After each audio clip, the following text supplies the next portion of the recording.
Good afternoon, all. If I can just ask if everybody can mute themselves, please, and sign into the chat line. Thanks a lot.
Afternoon, everyone. Thank you for joining us. I think we've still got just over 5 minutes to go till 2 o'clock. But please feel free to sign in the chat and just introduce yourself and sort of what organization you're from and maybe your background. And we'll get started at 2 o'clock.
It's 14 hours.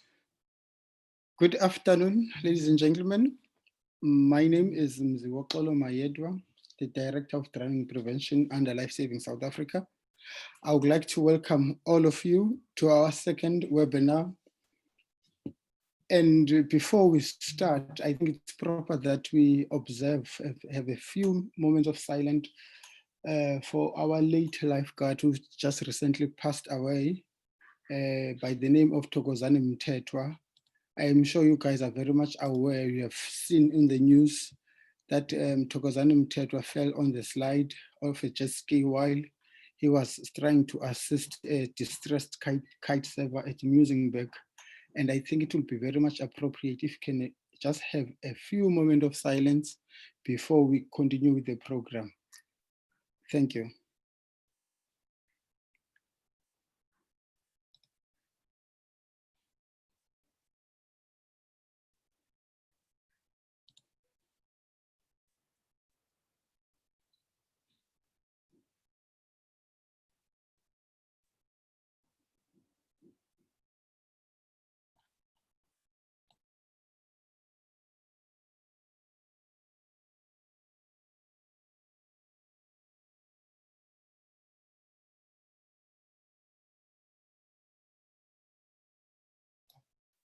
Thank you. Welcome back once more. We would like to send our heartfelt condolences to the family of Thokozani Mthethwa during this difficult time. Well, I've did introduce myself. You are speaking to Mzi from Life Saving South Africa. I would like us to start because of time, and I want to make sure that everything will be done according to the time without having any extra minutes that we have to share. But before we go ahead, there's some house rules that I would like to put forward. Can you put the second slide, Helen?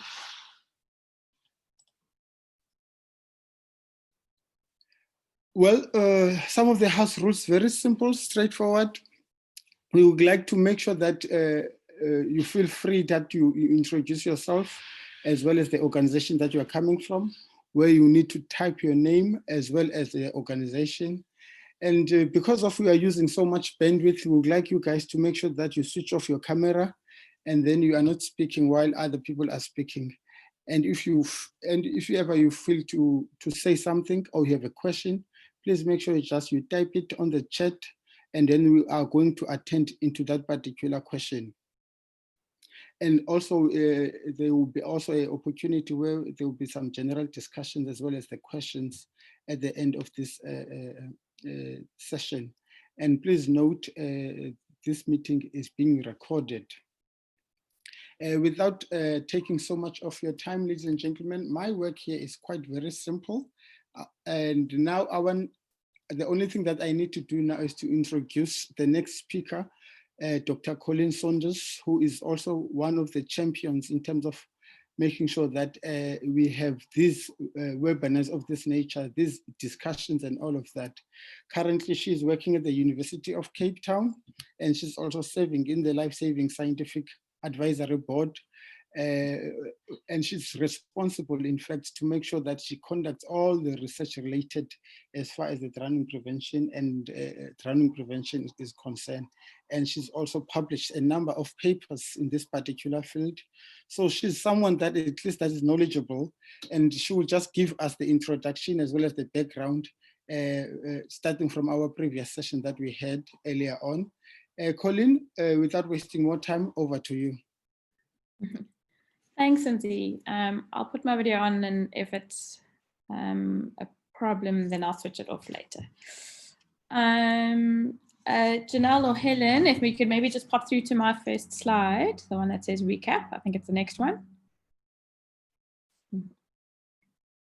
So one more after this. There we go.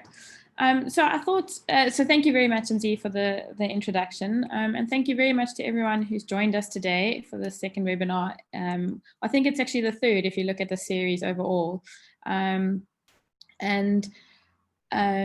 think it's nice seeing it. I'm going to close the chat actually because I'm getting distracted looking at everyone there. But I think it's really good to see in the chat just how diverse a group we've got today. And I think many of you were on the first webinar, plus some extras. So it's good to see that we're growing in our footprint. And I think for the benefit of those who weren't on the first webinar, I really just wanted to recap on kind of what we're doing here and what the purpose of this is. So some of you, I think, would have been at the World Conference on Drowning Prevention in Durban over a year ago now, so October 2019. And a lot of the local South African delegates that were at that conference got together and expressed an interest around putting together a national alliance of people working in drowning prevention and water safety to create a body that we can collaborate more and help each other out. And so almost a year later, we managed to get the first webinar that really kind of tried to kick off this process of forming that body.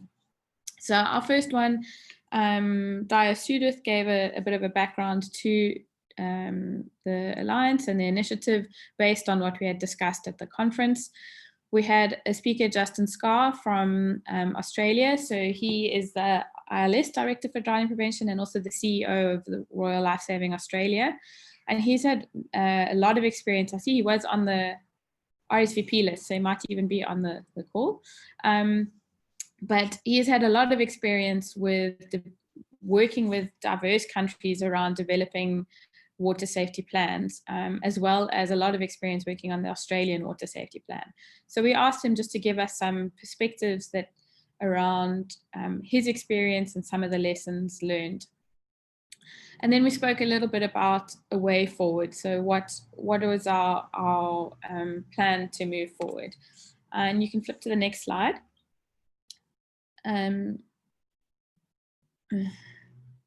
Thank you. So a lot of what we have based to date, our direction around moving forward in terms of forming this alliance, focuses on two key documents which are published by the World Health Organization around drowning. So it's the Global Report on Drowning, and then they published a couple of years later an implementation guide. And two of the key things in that implementation guide were really around promoting collaboration across the sector. So that's the drowning prevention and water safety field, but also pulling in collaboration from sectors that we don't traditionally associate with drowning prevention and water safety. So it's really, and that's kind of what we're trying to do here, is really pull a whole lot of stakeholders together to try and address the issue of drowning in South Africa. And one of the other key steps in that implementation plan is establishing a national water safety plan. And we focused a little bit more on that as well in the last webinar. You can flip to the next slide. So we did put forward in that last meeting a 7-point plan that had been proposed in that WHO implementation plan. I think there are a few issues around a 7-point plan as such. So I think, you know, South Africa is unique, and I had a chat with Dr. Cleeve Robinson during the week, and we said, you know, what we really need to do is figure out what this group wants out of a drowning prevention alliance and a plan, or what do we really need moving forward.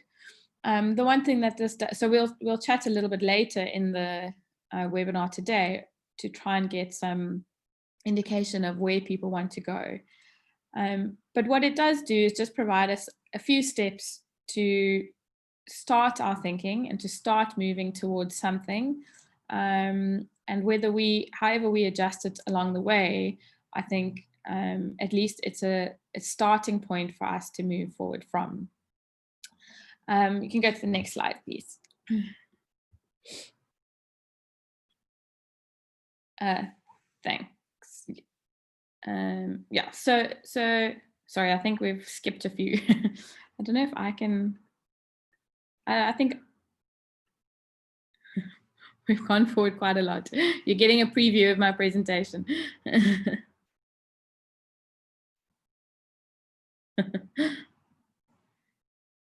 Maybe, Helen, should I just share my screen?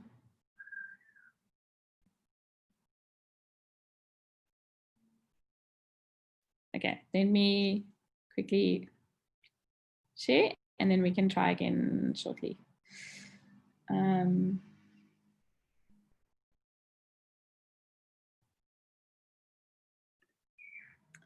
Okay, just checking, can everyone see that? So it should say developing a national water safety plan.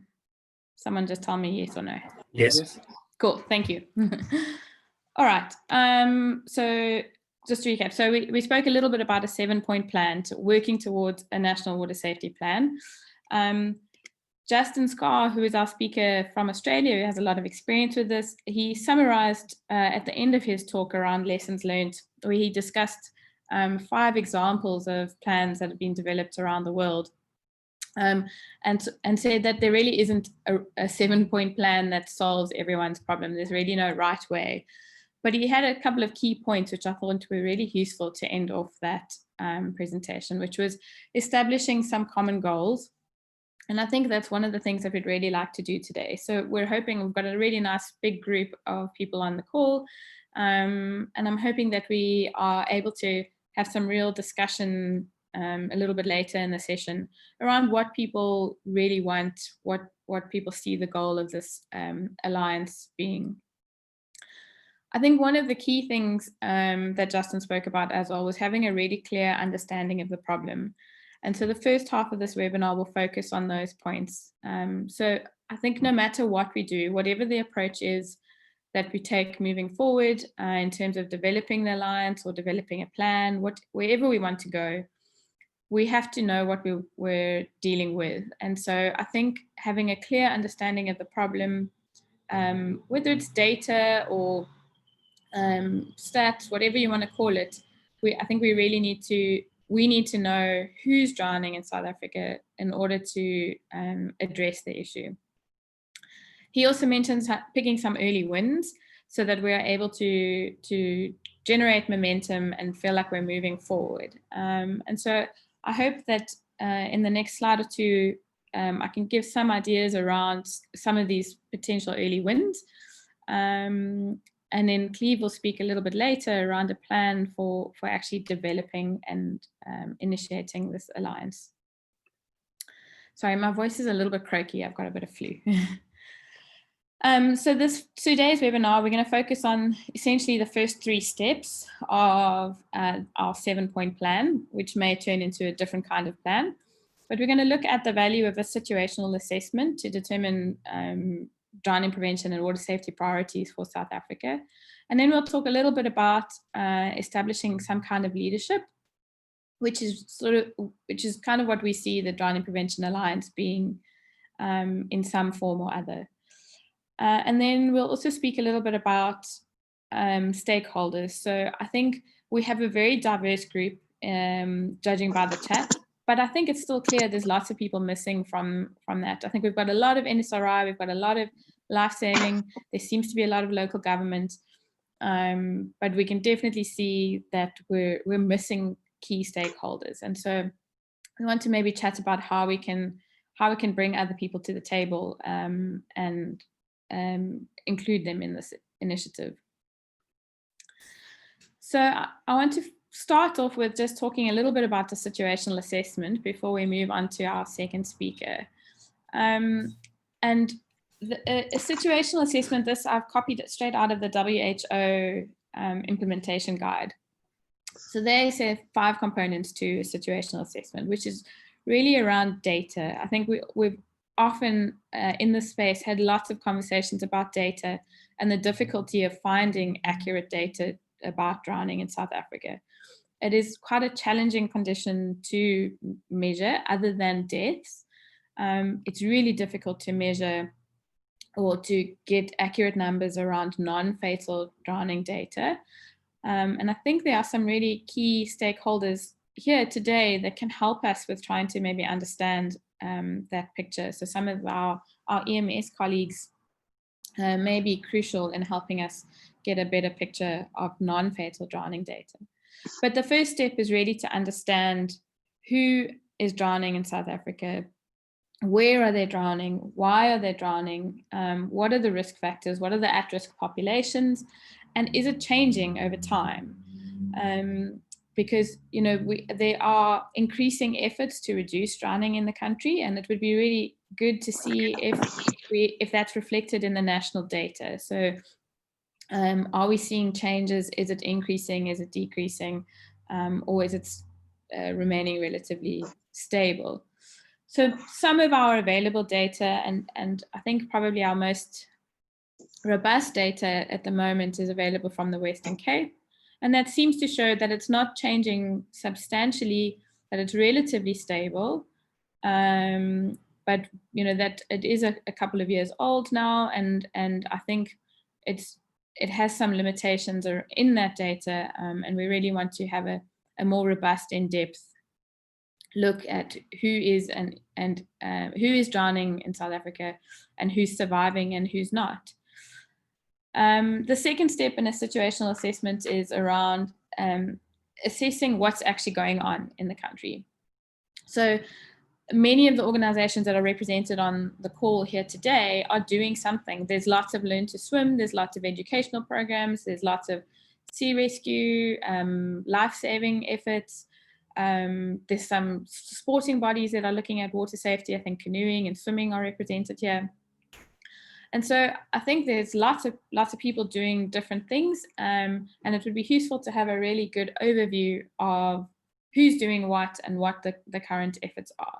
There's also pockets of activity around prevention in different spheres of government, and often those sort of don't speak across the platform. So it'll be useful to understand who's doing what, and making sure that going forward that we don't duplicate, but that we can actually start to work together. I think one of the key components of a situational assessment is looking at existing policy and regulation. Sorry, my apologies. I know there are some people that are doing some work in the space already. I hope I get the name right. I think it's Karen Formby from Pool Plastics has been quite instrumental in looking at some regulations around pool safety for homeowners. But I know there are many other people that are looking at policy in South Africa. And I think most of us accept that it is somewhat lacking, but it's also difficult, I think, to assess without having it all in one place, and having being able to assess the gaps and what's there and what isn't. The fourth step, or the fourth component of a situational assessment, is really important. So it's identifying relevant stakeholders. And I think Cleeve will speak to this a little bit later as well. But, you know, one of the purposes of these webinars is kind of to get everybody in the same space and talking around drowning prevention, but also trying to identify who is in the room. So who is working in this space in South Africa, who wants to contribute, and trying to get a bit of a list together of who the stakeholders are that would want to be part of this alliance, but also who can contribute, who can really have impact in terms of the goals that we come up with at a later stage. So I think if I pop it up quickly, I'm going to, hopefully I can do this. No, I can't right now. In the chat, okay, I will do it after I finish presenting. I'm going to just re-drop the link to a survey that we did after the first webinar. Those of you that did it after the first one, you don't need to do it again. But if you weren't on the first one, or you didn't have a chance to do it, maybe just click through it. It should take you 5 or 10 minutes. And that's really just what we're trying to do there, is start to get a list together of who wants to be in the space and who wants to be involved, so that we can make sure that we include everyone as we move forward. And I'll present what the results are of the survey so far, but I think it's quite small, so it would be good to have some extra people. And then the last step of a situational assessment is assessing what we actually need in terms of moving forward. So what are the human and financial resources that we need to address the goals. I think that last point is somewhat difficult until we've identified what it is that we want to do. But I think it's part of the process of identifying stakeholders and what each stakeholder can bring to the party and is willing to offer. But those are really the 5 key components of a situational assessment. And I think no matter what our approach is moving forward, those are really key pieces of information to help us achieve whatever goals we want to. There we go. So Justin spoke in his summary around early wins and gaining momentum.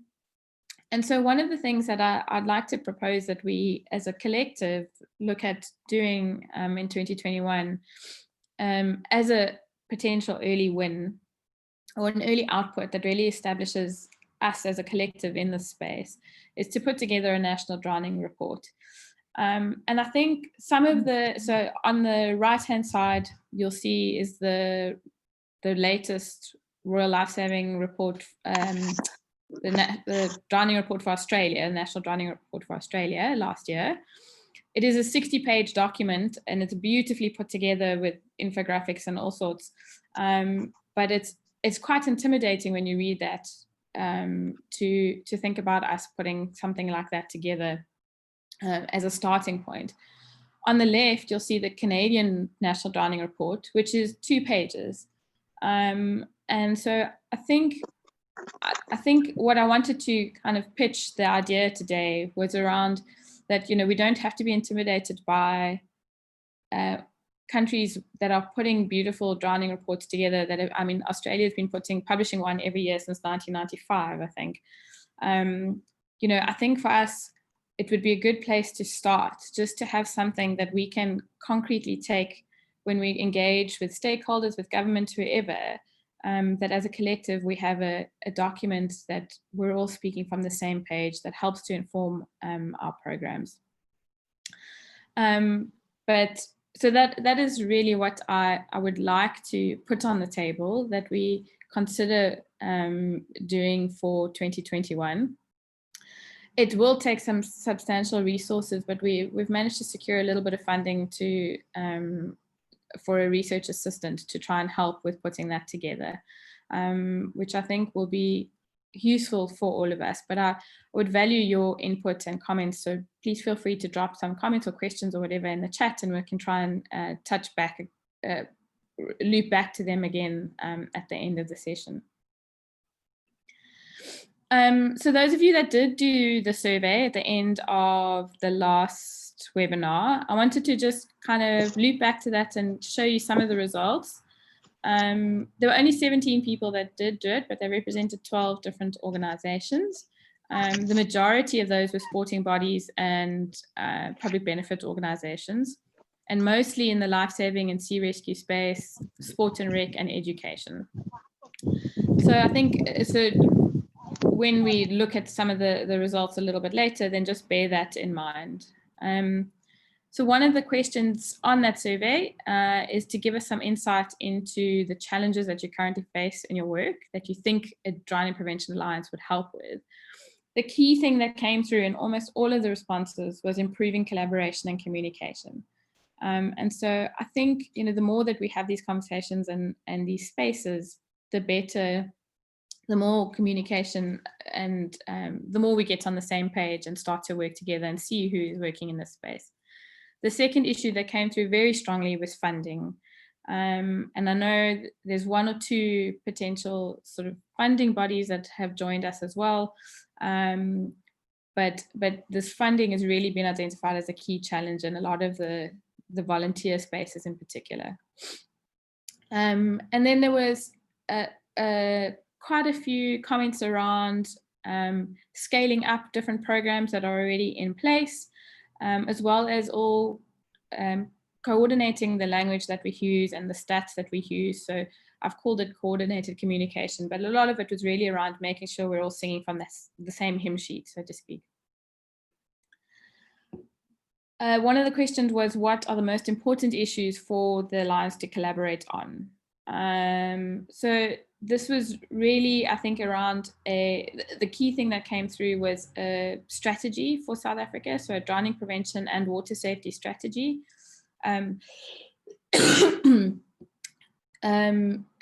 Public awareness campaigns, so very specific public awareness campaigns. One that came through quite a lot was the issue of alcohol. Funding and resources, so pulling funding together, looking at infrastructure and facilities. So there was quite a lot of comments around, you know, pool availability and the impact that has on learn to swim programs in the communities. And then one that came through really strongly as well was the need to have a united body that seeks government support, that's able to lobby for government support in our efforts. So just since we met the last time, I think it was in October, Paula Leach from NSRI managed to draft together a beautiful logo for us. So I've popped it up here on the screen. In the question and answer session later, we'd love to get your input on it and see if you think that it's good, if we should carry on using it, or any comments or suggestions for changing it. But I just want to acknowledge Paula's work there and say thank you very much. She did that free of charge for us, drafting this logo that really just starts to give us a bit of a feeling of space and entity. We've also set up a email address. It's probably not going, you know, I mean, I think we'd like to move towards something more professional at some point, but just as a starting point, so that there is one space that you can turn to when you have suggestions, or when you suddenly think of someone that you really want to include, please feel free to drop an email there. It's drowningpreventionalliance@gmail.com, just so that we can start to have a collective space that we can work in. I think that is it from me. I don't know, Mzi, how far behind I am in terms of time. We could, if there are any burning questions, I'm happy to take them before I introduce our next speaker. Well, we have about 5 minutes before the actual next speaker start. So if ever there are those burning questions, they can come now. Sure. Is there anything in the chat, or feel free to raise your hand if you have any questions around anything we've just spoken about before we move to Alison.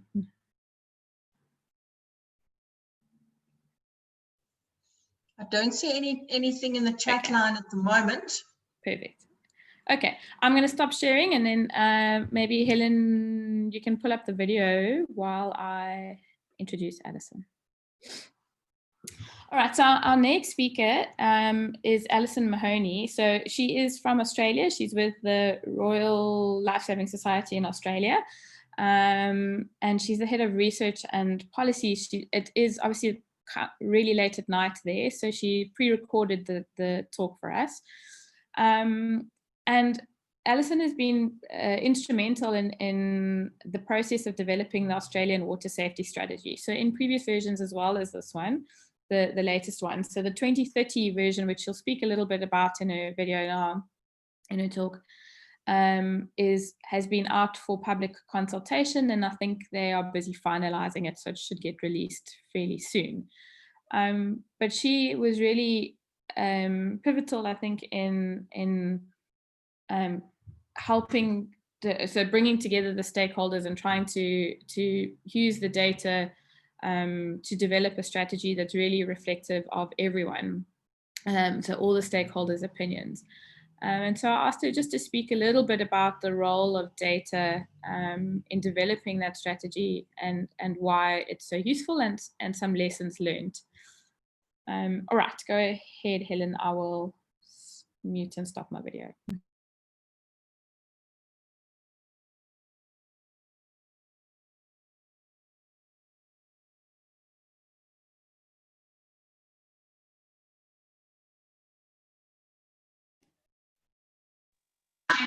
So, to talk about the role of data.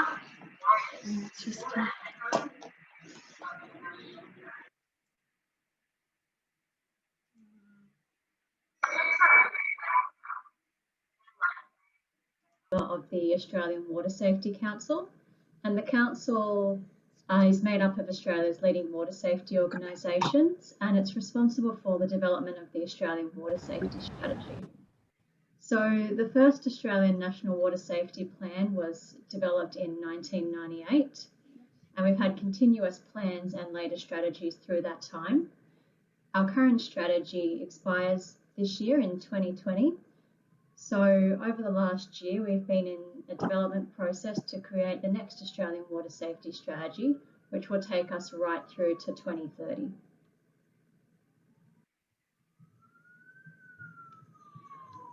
So what do we actually use data for through this process? And there's a few different ways that data is really key to the development process in terms of creating a new strategy. So I thought I'd highlight a couple of the areas that we use data in, and then take you through sort of some practical examples of how we've used data to create our new strategy. So to begin with, we use data to engage key stakeholders. We use it to raise awareness of drowning prevention more broadly in the media and among policymakers. And our stakeholder group for the development of this new strategy is really quite diverse, from academics and researchers through to government representatives and policymakers, as well as industry representatives. And the joy of having such a diverse group of stakeholders is really that we get lots of new ideas. Everyone brings a different perspective to the table. But of course, we rely on accurate data in order to brief our stakeholders, communicate the key issues, and create a platform for which to prioritise the key issues that we really wanted to highlight in our new water safety strategy. And there's a few ways that we can do that, and we discussed some of these. We could use data to prioritise based on the highest burden, so the particular water safety issue with the highest number of deaths. We could look at emerging issues, so perhaps water safety issues where the role of technology had changed or was creating a new type of issue. We could also prioritise based on issues that were well understood, so things that the water safety sector knew quite a lot about and therefore knew how to target that and what actions would really make a difference. And of course, we also use data to monitor our progress. So we want to know what's working and what isn't working, what we need to change and where we need to make adjustments in order to improve the effectiveness of our strategies. So I just wanted to take you through what using data meant on a really practical level. So back in October last year, October 2019, the Australian Water Safety Council held a workshop in Sydney, and we brought together 40 stakeholders. Like I mentioned, this is a really diverse group of people with lots of different ideas, different backgrounds and different priorities. And we started this with a presentation of data, essentially. We looked at what the key issues were in terms of drowning deaths and non-fatal drowning. We looked at changes over time. So what areas were we seeing good progress in, and what areas were we struggling to make a bit of a difference? And after these presentations, we moved into a discussion format as part of the workshops. That's the photo on the right. We had a series of small groups that really drilled down into the data. We looked at the facts, we discussed, we debated, we analysed. And for this activity, we had a series of key drowning facts that were short, simple, easy to understand, noting everyone in the room came from different types of backgrounds. You weren't working with a whole group of researchers. We were working in many cases with practitioners. And this is a sample of the type of data facts that we looked at. And this information was then used to help the groups at our workshop prioritise the key issues, so what they felt was most important for the new Australian Water Safety Strategy. So just to draw your attention to a couple here, we know that rivers and beaches are two of the leading locations for drowning in Australia. We know that alcohol is a significant risk factor. We know that males drown at a rate 4 times that of females. And we know that almost 2/3 of our drowning deaths actually occur in regional and remote Australia, so outside of the major cities. We know that swimming is the leading activity prior to drowning. And we also know that for every fatal drowning, there are 3 non-fatal incidents, so 3 people who are admitted to hospital. And the groups on the day of this workshop were presented with these facts and asked to, like I said, discuss, debate, analyse, and come to some priorities.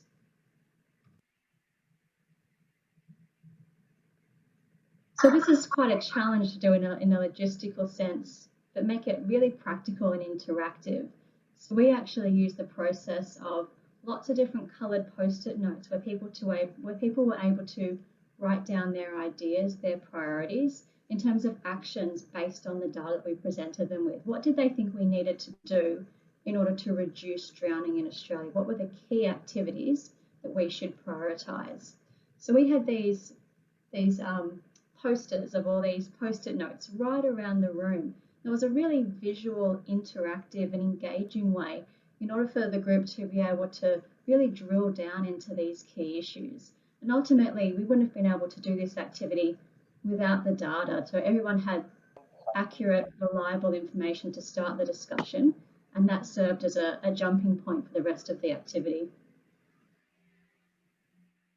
So once we had all these post-it notes, everyone's ideas, their thoughts, their actions, we then had to work as a collective, the whole room, we had to work as a collective group in order to prioritise from those many, many ideas, which things were we really going to elevate to the top of our priority list.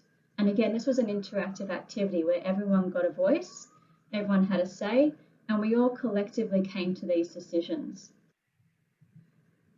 And so this led us into this wheel that's on the screen at the moment. Now, this is taken from the draft version of the Australian Water Safety Strategy 2030. And what I want to just discuss here was how the data from the beginning of this process flowed right through to these final priority areas.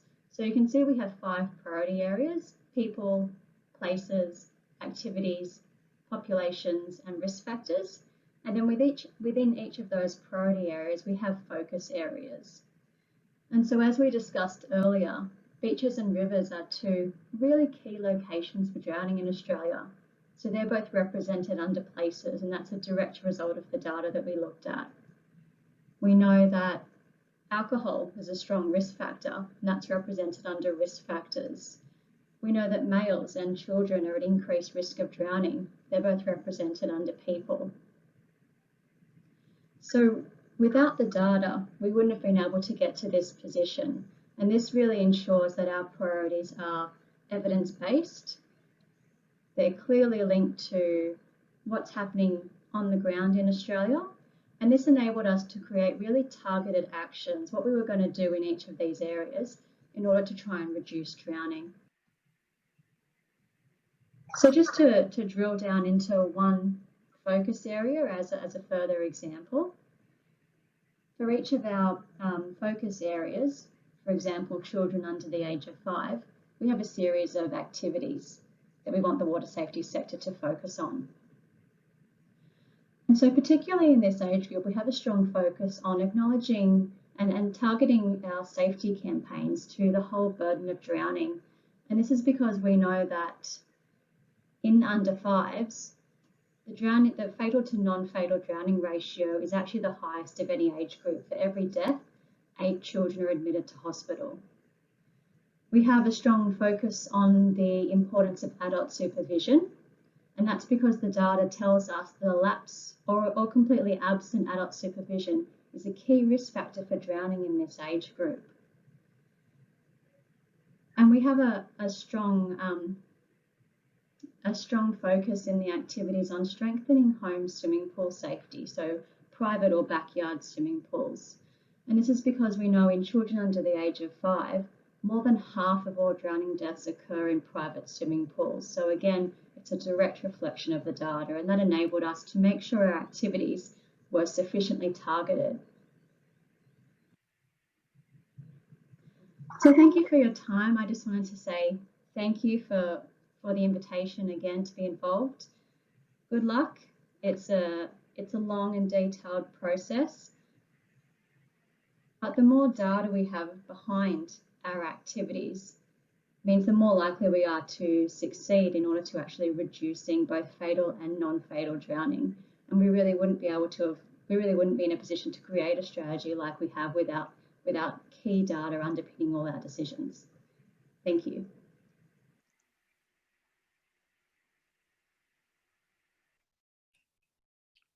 Thank you, Alison, in absentia. Well, okay, go ahead. I'm going to just pop my screen back up again as soon as I can find my presentation. Sorry, give me a minute.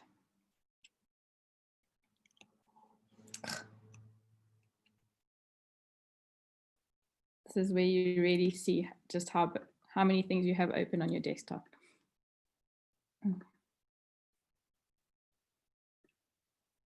Okay, thanks, Mzi.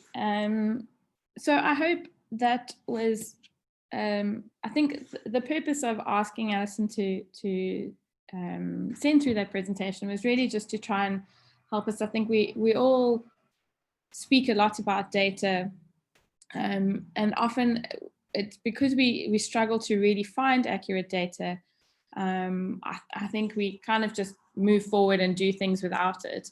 But I wanted to really just highlight how useful it can be when we put the effort in to get really strong data, and I think the Australian Water Safety Strategy is testament to that. So just in abstention, I will extend our thanks again, but to Alison for putting that talk together. And keep an eye out. I think the strategy should be released fairly soon. So our next speaker, I think, needs very, very little introduction. Cleeve Robinson is the CEO of the National Sea Rescue Institute and has been a champion for drowning prevention and water safety in South Africa for many years, and is a well-respected voice, I think, in this space. And so I'm going to hand over to Cleeve and ask him, Cleeve, you could perhaps switch your camera on, and I'll just leave the screen up. You can tell me if you want me to change it at all. But Cleeve will just chat to us a little bit about a way forward for the Drowning Prevention Alliance, and propose a bit of a plan. But I think the intent is really that this is an interactive session. So please don't feel shy to put some comments in the chat, and we will provide a space for discussion as we move forward. Okay, Cleeve, over to you.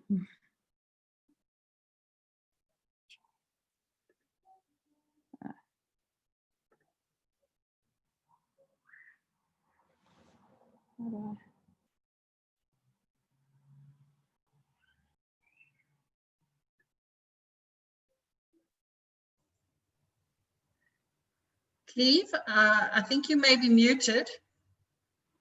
I wasn't sure if it was just me. Okay, there we go.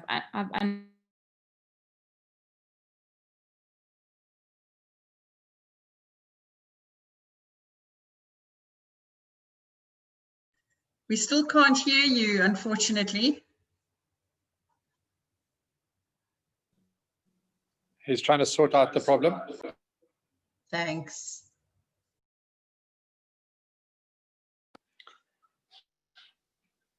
Okay, we're going to use my phone.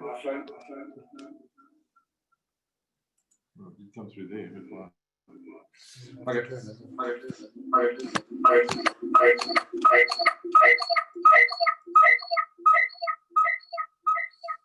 Okay, I'm going to use Andrew's phone. We have some wonderful feedback. Sorry, we'll try and sort this out quickly. No problem. We've got a bit of time. Maybe while they're busy sorting that out, are there any? I see Moses has a comment in the chat line, so maybe if he wants to just expand on it. Sure, I can't see the chat. Oh, there we go. I think we've got Cleeve. Maybe we'll come back to Moses if that's okay. That's very No sound this side. Okay, cool. Can everybody hear me? Yes, Yeah. we can. Thank you. Okay, we're just trying to sort out our sound on this side now. Okay, cool. All right, everybody on board. Sorry about that. We're now on Andrew's phone, so I hope that's a bit better. So thanks for the opportunity. And I think from the start, it's very important to start. And thanks for the leadership around doing this, because I think we've started.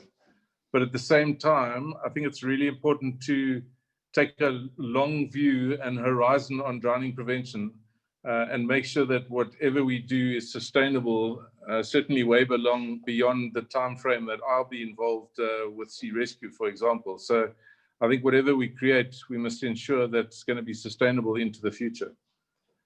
My comments to Colleen in the week were really that it's very important not to presume what the mechanism is or what we think the solution to be, and to create a collective that will generate ideas around what the possible mechanisms and solutions are, and genuinely seek out the kind of stakeholders that would make up that collective and inform those decisions. So I think that's really important.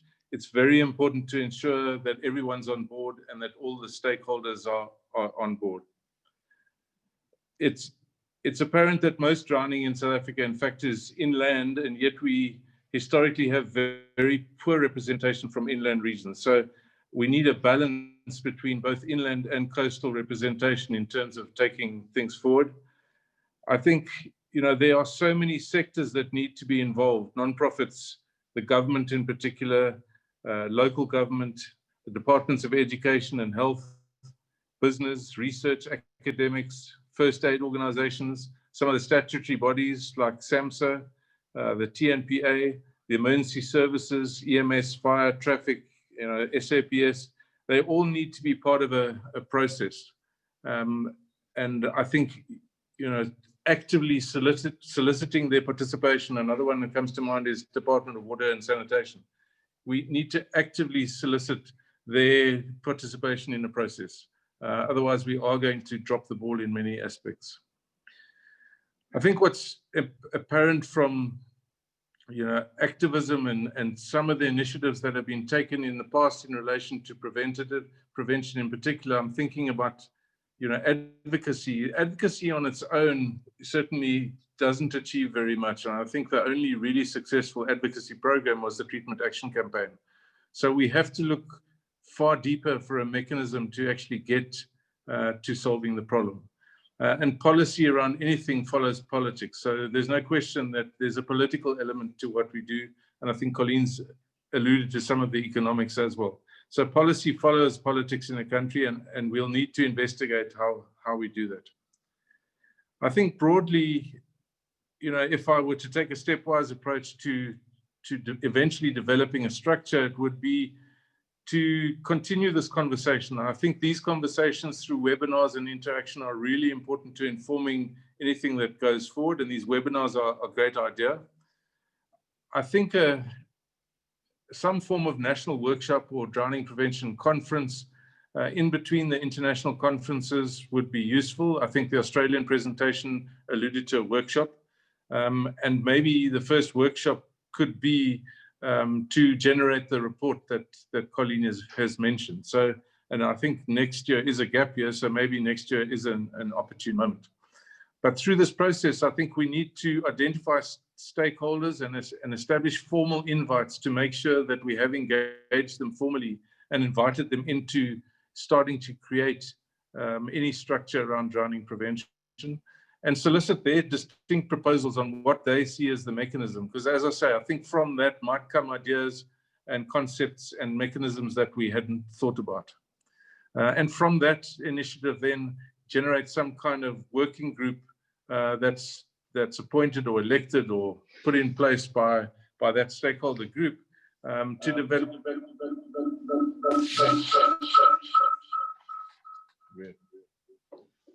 Sorry, my computer's talking to me and it's off.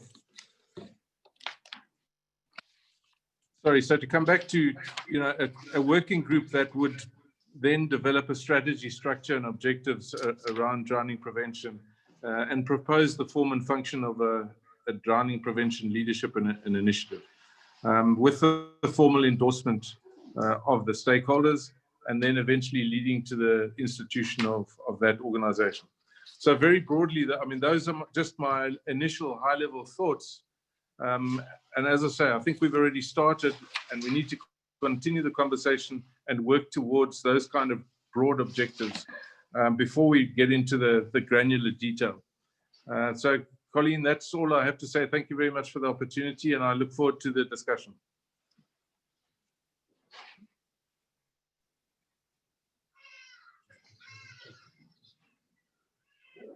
Thanks, Cleeve. Sorry, I'm having some tech difficulties of my own here. But thank you very much. I think, I think there's often, when these things start, there's a lot of excitement and passion and things going forward. And I think Cleeve has done quite a good job in sort of just also saying, hang on, guys, we need to take a step back and maybe think about, what we're doing and how we're taking it forward. So thanks very much for your inputs there, Cleeve. I think what we'd like to do is really, I think what Cleeve has done here is put a plan down, and what we'd really like to do is get some inputs at this stage, which I think has been missing in some of the other sessions that we managed to bring this collaborative together. But really try to get... Sorry, yes? Apologies. I see Mafata's hand is up from Swimming South Africa. All right, so I'll come there in a second. But yeah, I think what we'd like to do is open it up now. I'm going to just start. Are there any specific questions for Cleeve around this proposed plan? And then we'll move into a session afterwards where there's opportunities for general discussion around where we are and where we want to be. So who had the question? Was it a specific question for Cleeve from Swimming South Africa? Mafata has a hand up. Yeah. Mafata, you'll need to unmute.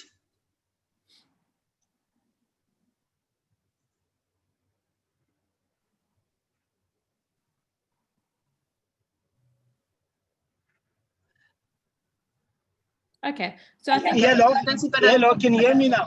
Yes, there we go. Okay, yeah, thank you. Thanks for taking me. Yes, my specific question is, thanks for your presentation, Colleen. From Swimming South Africa's side, we second the motion of having a working group, but over and above the working group, we want to propose that should we also have a subcommittees that will deal with various things. One, we don't have in South Africa, we don't have any reliable statistics on drowning. Nothing is accurate there. So if we could have a subcommittee that will sort of like collate all stakeholders that will kind of like get a structure where we can start collating all the drowning stats. The second one, have a team that will deal with education and training. The other one is on water safety. The good things are in the little corners, but nothing is unified as yet. So Swimming South Africa does their own thing, SA Lifesaving does their own thing, National Sea Rescue, the municipalities, swimming pools, they're doing their own thing. So if we could just come up with some structure that will, start having things unified and planting the same message, yeah, I think that will help us a great deal. And going to the next conference would go with South Africa would go with something concrete that is substantial. Thanks for now. Thanks. Yeah. Maybe Cleeve, could I ask you to answer that? I think it's maybe just to elaborate on what you had suggested around how to determine that structure. But Cleeve, if you could answer. So I think the initial effort in terms of this conversation should really be to solicit, any ideas around a structure and a mechanism as to how we, get a collective of non-governmental and governmental organizations to cooperate, and what the mechanism should be. So, I think initially we need to think hard about what we actually need to do and not presuppose what the mechanism is, because if we get it wrong, then we'll spend years messing around and actually get nowhere. So, and I think the intellectual property and intellectual kind of power lies within this group of people, and I think we need to think creatively about how we take this forward. So, rather not come with presupposed ideas initially, just throw around some ideas around how we establish a collective and what the mechanisms of action could be, and then rather take it from there. And as I say, this conversation initially is good. Continue with these webinars, take it to a national workshop or conference, evolve a report out of that, and then take it from there with some kind of leadership group and structure to take it forward. Thanks, Cleeve. All right. Okay, Moses did have a comment or two to make, and then we have Val Barlow with a couple of questions. Sure. So I think what I'm going to do is hand over to Mzi. So we've asked Mzi Uzolo to facilitate the question and answer session, or question and discussion session. It's not meant to be answers so much as it's initiates discussion around the group. But I'm going to hand over to Mzi to facilitate that. Helen, I can't see the chat because I'm screen sharing, obviously. So if you could maybe just help Mzi monitor the chat so that we can address any issues and questions that are raised. But sure. I'd like to just encourage people really to, I think this is the space to, as Cleeve said, try and get some insight from the collective, some ideas, suggestions, comments, anything to move us forward. Thanks. Mzi, over to you. Well, I think we have already started with the questions and asking questions about this particular issue. And indeed, Mafata's comment is spot on. Just because we just don't want to be busy circulating on one thing over and over again. Indeed, the issue of structure and identifying stakeholders that Dr. Cleeve has also mentioned is very much important. But I guess then it's a matter of then trying to find ways of how do we then start moving forward from this webinar and the next webinar that is coming ahead. How do we then start moving forward? How do we then start actually identifying the so-called missing stakeholders?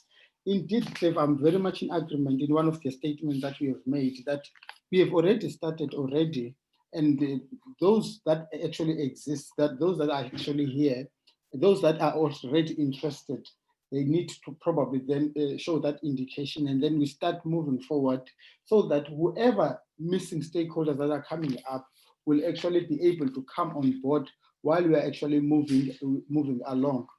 So with that being said, if ever there's any other questions, please feel free to raise your hand and actually raise that question that you want. Even if it's a comment, it doesn't have to be a question. And of course, there are many other issues that we actually have that we still need to talk about as well. I can see JP from Gauteng EMS is raising his hand. Over to you, JP, without taking so much of your time.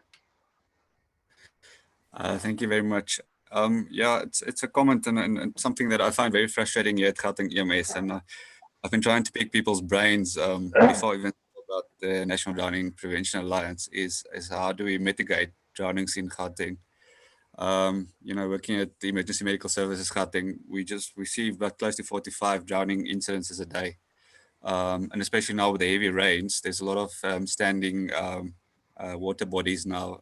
We had recently the 3 kids that drowned in a storm water pipeline that they're busy building in Hammanskraal. And we got a lot of flack for something that's completely out of our control as EMS, because we arrived and the 3 kids were already dead, long dead. So we declared dead, and the community blamed us for the deaths. And then the very next day, in the same storm water drain, just a kilometer down the line, another 2 drowned. And then we have the dams, and we had a fisherman that's illegally fishing in a dam, and his boat capsized and he drowned.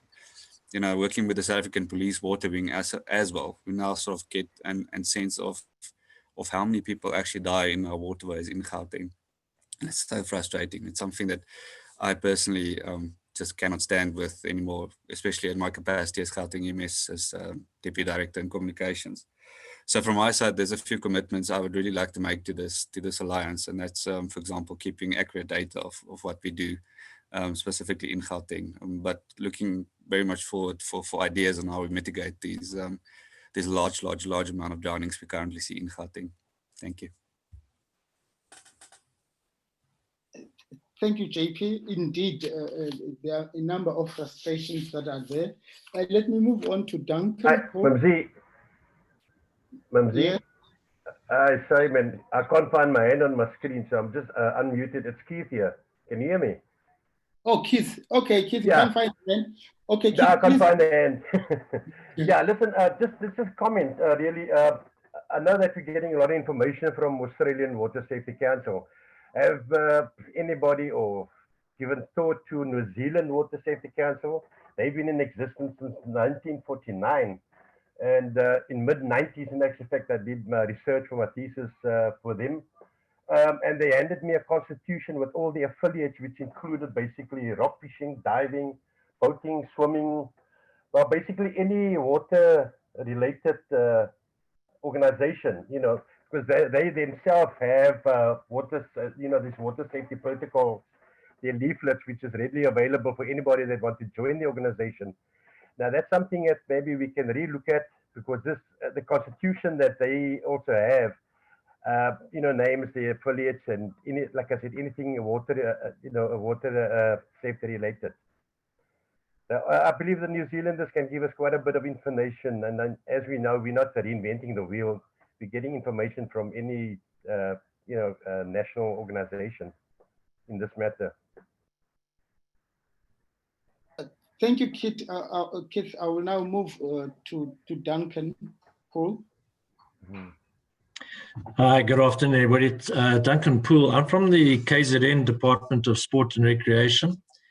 I'm actually quite embarrassed to have to report back, but we've actually, a number of years ago, started this whole process in KZN, where we identified that, I think on the statistics available at the time, roughly 40% of drownings in the country were happening in KZN, both with inland, a lot of inland water and a coastline as well. And so we actually started a process through the water-based sport federations in trying to develop a water safety strategy for the province, and with the ultimate goal of coming up with a water safety council that would be elected, but obviously the mechanics of how that would function still had a long way to go. But we have managed to there is strong political will and support in the province for this water safety strategy. It's gone through cabinet, it has the approval of cabinet, and so we have started doing quite a bit of work on it. Unfortunately, ourselves have had quite a few capacity constraints with people who've been busy with it, coming and going and resigning and retiring and what have you. And then this year, when we'd hoped to kick on with it, we've had major budget constraints again. So, whereas we were looking to perhaps try and rope somebody in to help us pull the whole thing together, that hasn't transpired this financial year either.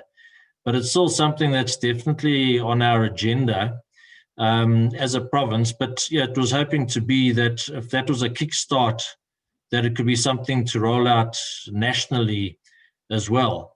So we've drawn up a couple, I think we're on our second draft that we've already circulated within the province, where we've managed to identify some of what we thought were the strategic objectives.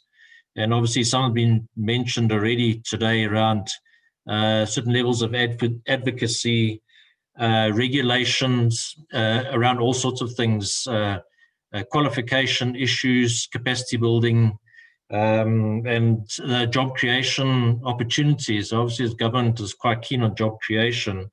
Just looking at the whole sector around water safety, what the job creation possibilities are. So I'm just reporting back that we have done some work. There's a lot of work to go, but I'm adding embarrassed that we've sort of dropped the ball a bit and we need to pick it up and run with it again. So that's just my contribution. Thanks very much. Thank you, Duncan. You know, what you are saying, back to what we were talking about. Colleen, I'm noting you. What we are talking about, trying to find what is it that actually exists. Here you are speaking of the water safety strategy within KZN, a second drafter because they're busy with.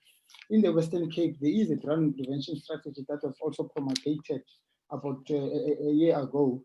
And again, the issue is mainly to be able to have a way where we have this body that will be able to streamline what actually exists, so that we're able to identify what are the actions that needs to be taken. And of course, we are very much aware that as far as drowning prevention, we have a number of issues that needs to be solved, issues such as the signage and all of that. But I like your point where you are saying, indeed, there is some work that is already happening.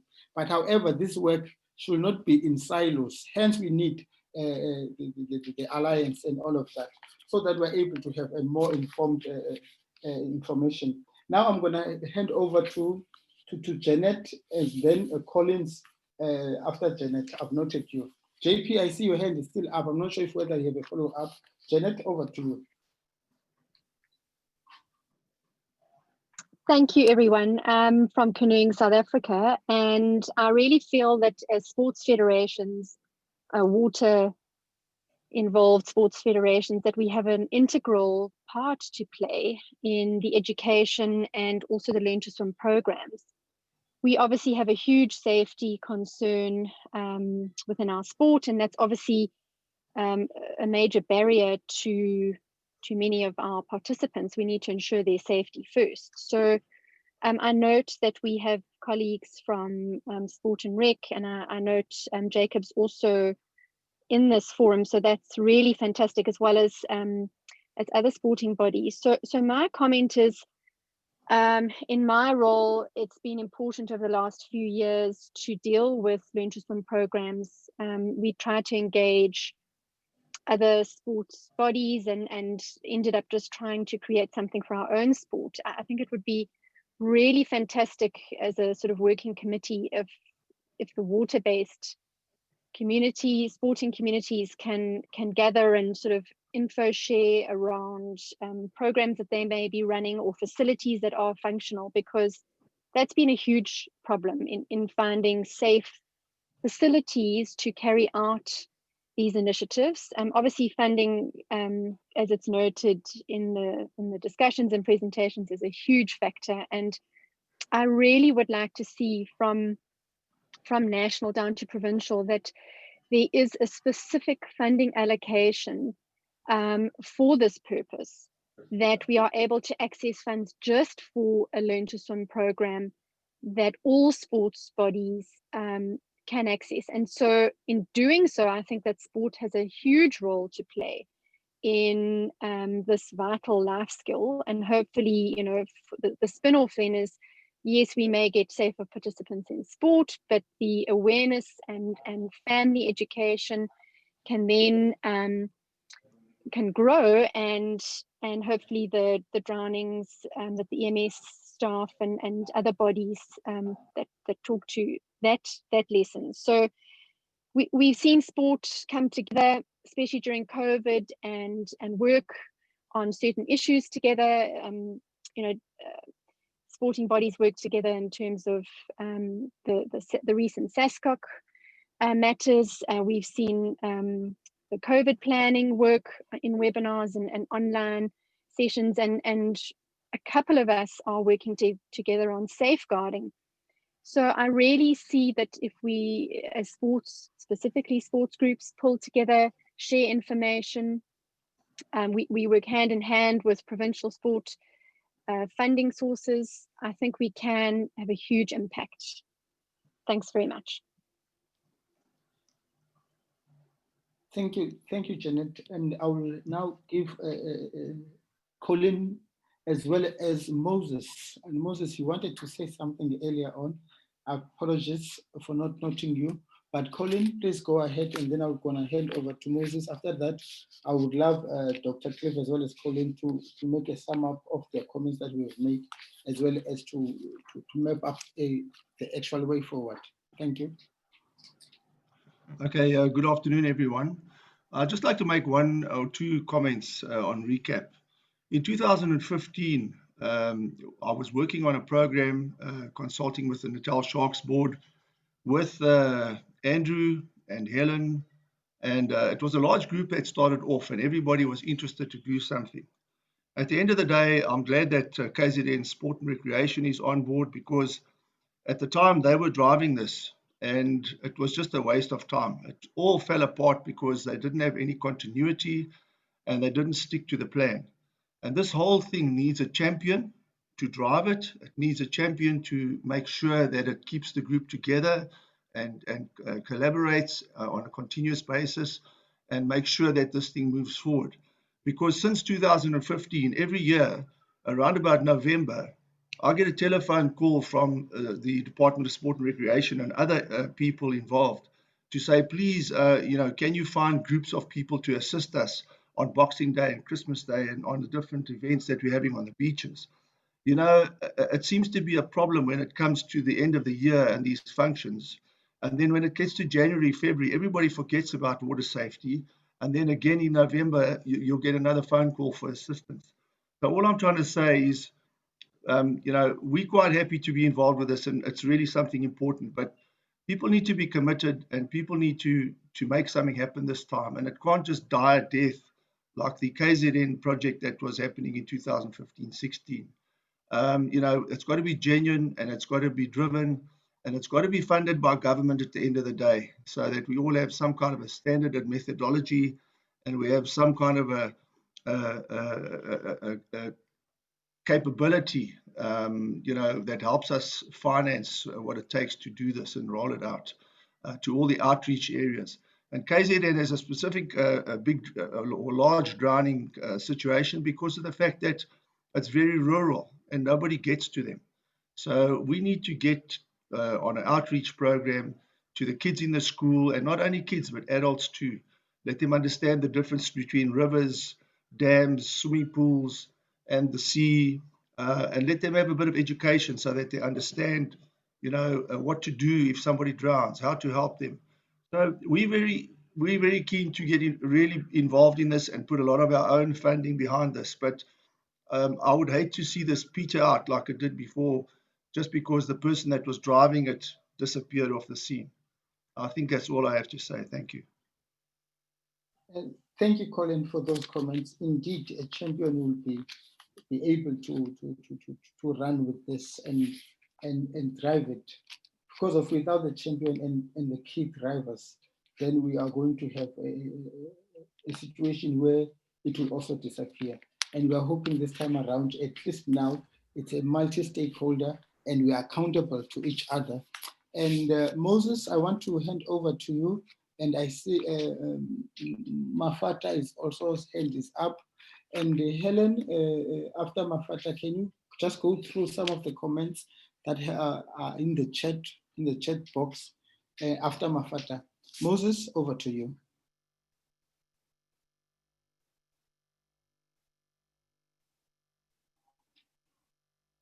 Is Moses still there? Okay, Mafata, over to you while Moses is trying to find himself. Moses is just muted. Oh, both of them, in fact, are muted. Yeah. Moses, you need to unmute yourself and then you can speak. We can see you, we just can't hear you. So you need to open your microphone again.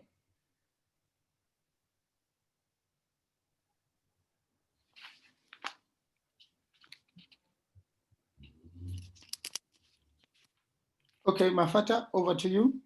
Unmute yourself as well. Okay, thank you. Can you guys hear me? Am I audible? Yes. All right. Yeah, from Swimming South Africa side, I just want to echo from the previous speaker, Colleen.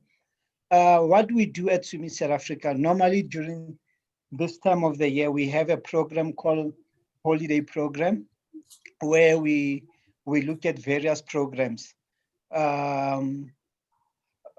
We go out with our teams of instructors, being at the beach, the swimming pools, the rural communities, where we educate people and we just give them the basic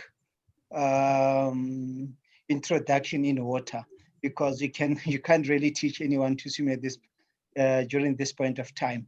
And then before this period, during the year, what we have a water safety program with schools. We have partnered with the Department of Education, where we visit schools, particularly their foundation phase, where we give the water safety education. So the do's and don'ts in and around the water, and some schools that are close to any swimming pool facility, we take them for swimming lessons and so forth. So that's one project that we are doing at Swimming South Africa, and we would like more people to come on board, so that we can expand beyond what we are doing now, so that we can reach all corners of our country. We're working very closely with City of Joburg EMS, the various municipalities in terms of our programs. Currently, we have in Gauteng a team of instructors that are doing the water safety education. But due to the COVID situation, we are unable to do our annual holiday program. We are planning to have this event sometime in January, and it could be some platform for anyone to come on board, and let's have a look in January. How do we partner, and how do we make sure that we transfer the skill of swimming to as many people as possible in our country? That's what I wanted to share with the team for now. Thanks. Thank you, Mafata. I see, Moses, you are now online, and I would like you to make a comment. Mafata, well, indeed, there are a number of organizations that actually have a number of issues. Yes. So many strides that they've done in terms of making sure that they prevent drowning and they teach people how to swim and all of that. We do need, however, to find a way where we need to find a way where we move forward all together. Can I have Yes, thanks so much for being part of this meeting. And what I can say, I appreciate for this initiative that you're doing. It's a good progress. I understand that there is a big challenge when it comes to drowning prevention, and we know that. So I understand that there is a challenge when you're faced about drowning prevention, and one. I appreciate for the team to bring this drowning prevention alliance. This, I think, is another stage where we can bring on board the stakeholders, because when it comes to drowning prevention, we need stakeholders, and there's a lot of team, there's a lot of number of people that we need to bring them on board so we can work as a team to reach the goals. I know it's not easy. According to the presentation, I love the presentation that was presented today. When it comes to drowning prevention, when it comes to dealing with the drowning, there's a few things that we need to understand. Why is it happening, and where, when, and what the solution? Because we need to focus on having solution to bring zero. Thing is, on my side, I prefer to involve life-saving clubs, education board. This is Minister of Education and Culture, where the schools and where the number of victims they're from, because all the learners and students, these are the victims, the first victims. So when you bring on board the education bodies, where we can work together, is where we can start to prevent from drowning. Another thing is sports boards, and we have I've seen that some of rescue squad from maybe coastal rescue. These are the good people. We can also involve them because they can have a chance to present the ideas, to present. Like at the end of the day, we have a number of people. This can be a most important stakeholders where we can make sure that everything is in progress. At the end of the day, we can sit together, we can have meeting, we can have face-to-face meeting, we can bring presentation, we can have evaluation, we can have solutions. Thanks so much. That's all my idea. Thank you. Thank you so much. Helen, can I hand over to you in terms of the comments in the chat group? Okay. Moses, if we can ask if you can mute yourself again, it would be great. Thank you. Thank you. I think there was one or two comments that were made by Val. If she's still on the meeting, you had a question about the data.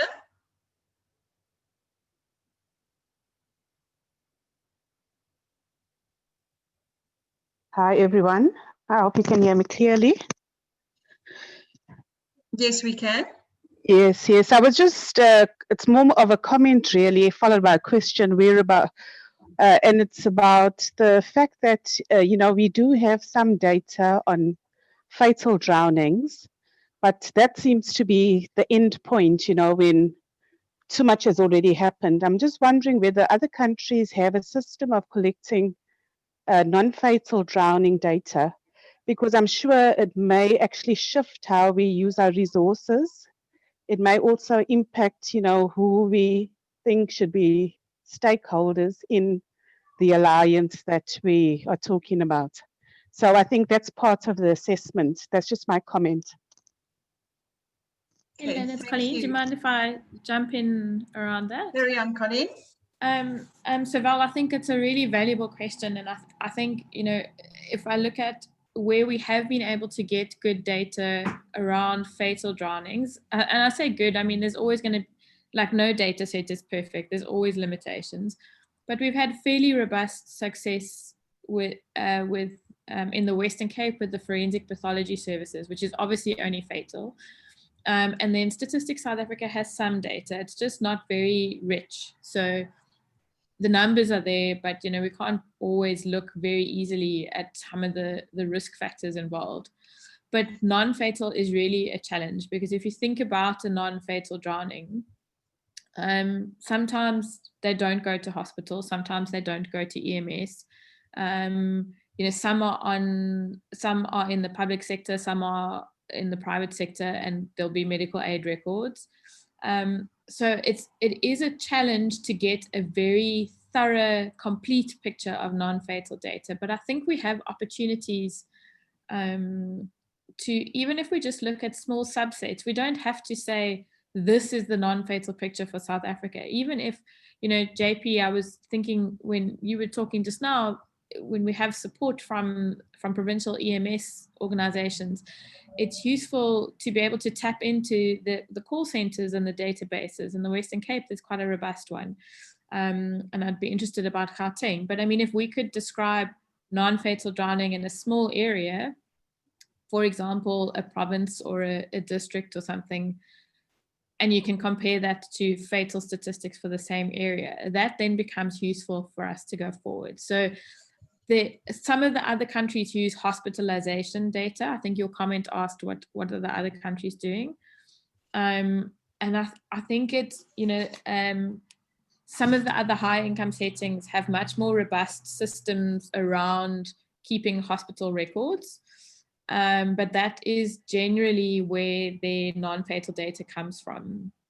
And I think Australia has also used so they kind of triangulated between media reports and organizational reports and hospital data. But I think it's probably one of the key things that we'll have to look at if we're going to try and put a robust national drowning report together. And it will definitely be, we'll have to tap into EMS, we'll have to tap into hospitals, maybe some medical aids if that's helpful, and media reports. I think they're not, obviously there's limitations with media reports, but I still think there's value to be had there. Thanks, Colleen. Just from reading through the chat lines, we have a comment from Mankopani Jacob from the Department of Sports and Recreation. I don't know if you want to enlarge on your comment about the collaboration.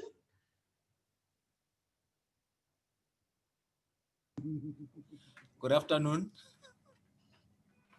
Afternoon. Can everyone hear me? Yep. Yeah, just to introduce myself on the background, maybe people are surprised. Who's this guy from the National Department? Is he a politician? Because I saw a comment there on someone says, we don't want politicians. They will mess up our program. So I've been working with life-saving colleagues for quite some time in terms of providing financial and non-financial support towards the programs and projects of life-saving. And one of the stakeholders in terms of addressing the drowning prevention was to elaborate on the fact that having seen that our support from the national goes towards other codes which are more water-based. I think the gentleman from swimming touched on a bit in terms of the strategy and implementation and addressing the drowning issue. So I think from my side, I'm looking at a national point of view that if we really want also to strengthen the relations with other water sports in terms of data collation, that like the Sailing South Africa, there's angling and casting, I think I've mentioned them, then we can really strengthen that relationship so that when opportunities arises, let's say for instance, you come to the national department and you say, listen, we are a collective, we've managed to collaborate with other codes that can assist the country in addressing the issue of drown prevention, because really the stakeholders or the participants are really the children from schools, young age and so forth, but even the adults. So I was thinking more in aligning that to more sports specific, so that there could be one strategy, there could be one communication, that others don't have to be doing their own things, and it can be one process, which is something that can be useful for moving forward. And I think others are touched on them. I think Water Affairs, you've elaborated on them, which is quite good.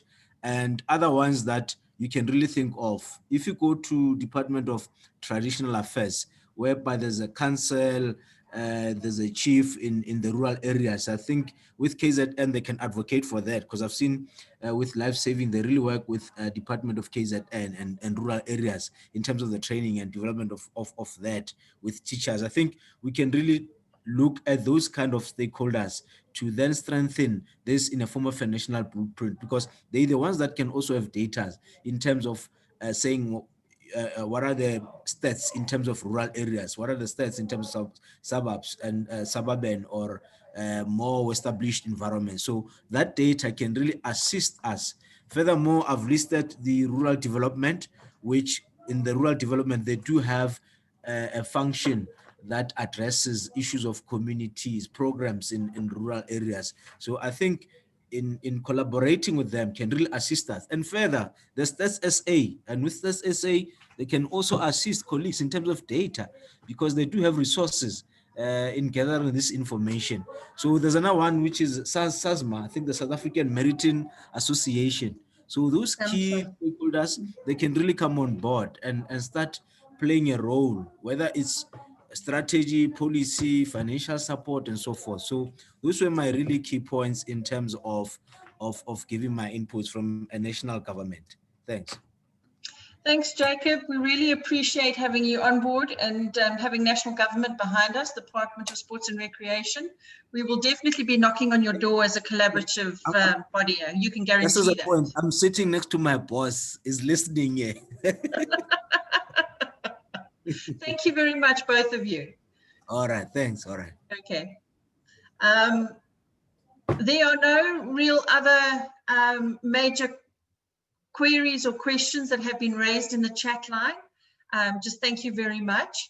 If there are any stakeholder details you want to add, you're welcome to add in the chat line, or you can send it through to the Drowning Prevention Alliance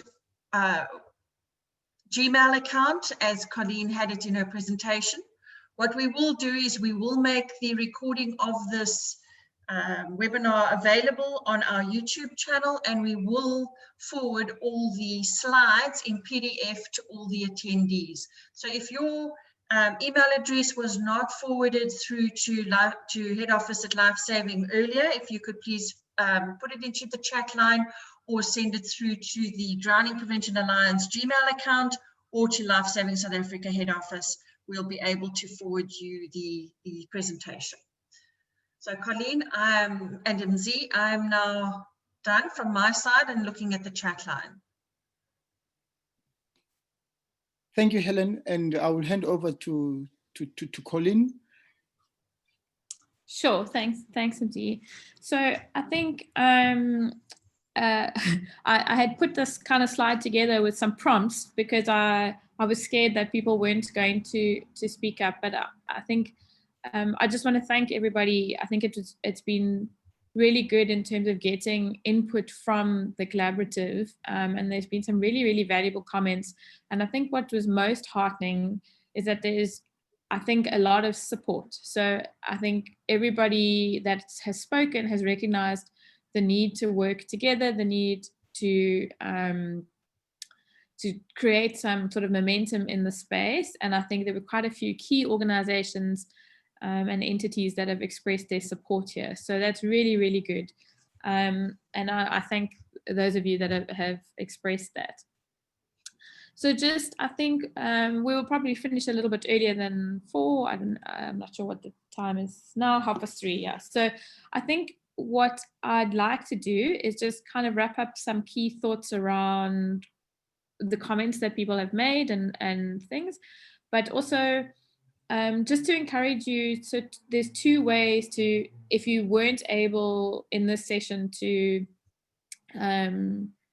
speak or to put your thoughts down in the chat, we're going to try and pull all of that together, I think, in some notes. But if you weren't able to contribute your thoughts, or sometimes, you know, you need some time to really digest and think about it, and it's going to come to you in the middle of the night tonight, please feel free to drop an email to that drowningpreventionalliance@gmail.com. We'd appreciate any input around ideas for moving forward. If you have some comments, as Cleeve spoke about, around structure, around key issues that we really need to engage with, please do email that through, and we'll try to collate everything together. What we'd also really like some input on the logo. Nobody's come up on the chat and said it's horrible. So I think if there are any comments around the logo and the name, please feel free to drop them in the chat or drop them in the email. It'll be good to feed that back to Paula, who did the design for us. I think we'd also value input on missing stakeholders. So I think in the chat, I managed to figure out how to see it. There's been quite a lot of suggestions around different stakeholders and sectors that need to be actively approached, as Cleeve said. So what we are going to do following this meeting is I'll save the chat, and we also have the meeting recording. And we also have those of you that have completed the survey. There was a section in there, a question around what other stakeholders do we need to engage. And so I think we're going to pull all of that together into essentially some notes. I'm not going to say minutes because this is really a discussion, but in some notes that we can circulate to the collective. So feel free to let us know if there's anyone that jumps out at you, an organization, and I'm hesitant about sharing too many personal details in the public space, but if you have particular individuals that you think we should approach at different organizations, please email that to us so we can do so. And then lastly, I think the other thing that we'd really like some input on is, as Cleeve said, the carrying on this conversation. So as we kind of move towards this alliance in the background, as that's happening, we want to carry on this drowning prevention and water safety conversation. So if you have ideas for topics around future webinars, I think we'll take a break for this year, but hopefully early next year we'll get going again. But if you have ideas around topics for webinars, please email that through, and any potential speakers, I think that will be useful. And yeah, those are the three things that we really, really like some input on. I think just to wrap up, thank you everyone for your comments in the chat. I think it's been very interactive. I think for me, the take home has been there's a lot of support. And I think there are a lot of very passionate people from very different sectors represented here.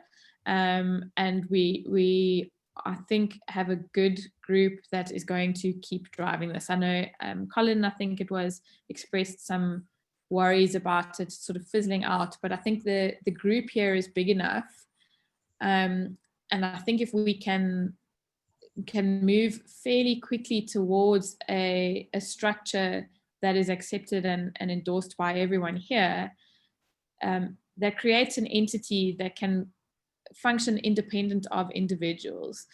So as individuals change and move on, there is still this body that is working towards the same purpose, that has a vision and objectives and things. So I think it is one of the answers to some of the concerns that Colin raised earlier.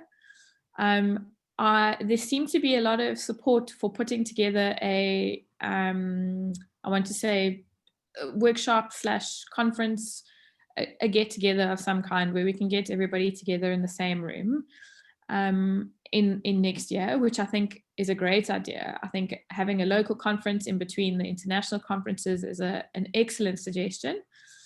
Obviously there are challenges around that with COVID, so we may just have to think creatively about how we're going to do that, or watch how things progress with the COVID pandemic. But I think in principle that is a really good idea. It's so hard to have very robust discussion on Zoom. So thank you to everyone for that. And I think the point here really is to just try and keep the conversation going. I think we're all moving into a time of year now that's very, very busy for drowning prevention and water safety. And I think if we move forward through the season, through the summer season, really thinking about each other and each other's organizations and how we can work together and support each other, that will also go a long way to creating some positive spirit going forward next year. And we'll try and pick up again, perhaps in February with the next webinar. Cleeve, I'd like to maybe just offer you the opportunity. Do you have any closing comments before we move forward?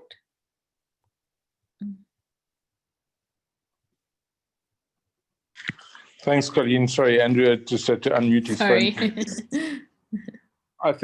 Thank you, that's very useful. I think there were a lot of conceptual issues that came out of that discussion: the local political structures, provincial structures, the water sports bodies as a kind of a cluster, and there may well be other clusters, issues around sustainability, resources, people and funding, which are very real, and I think that's input that we need to take forward and unpack much further.